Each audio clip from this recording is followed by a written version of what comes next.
पाकिस्तान की धरती से आए थे।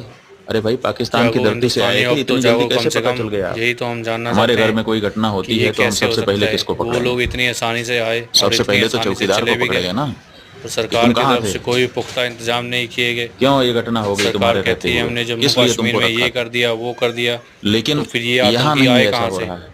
जो इन इतने सारे यहाँ जो है बेकसूर लोगों कहते की तो हैं कि जाने हम गई, चौकीदार हैं, उसका कौन है जिम्मेदार?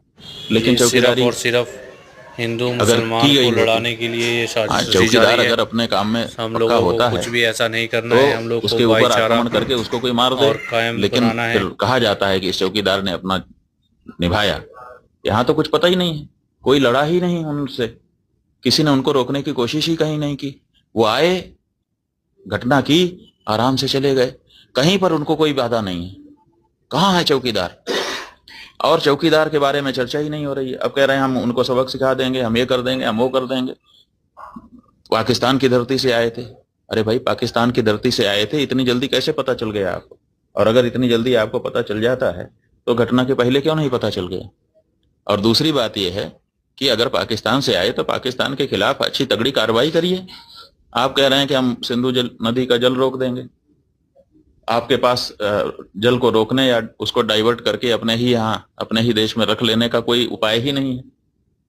हमने विशेषज्ञों से पूछा कि अगर हम सिंधु नदी का जल पाकिस्तान में जाने से रोकना चाहते हैं तो हमारे पास क्या व्यवस्था है? उन्होंने कहा हमारे पास कोई व्यवस्था नहीं है।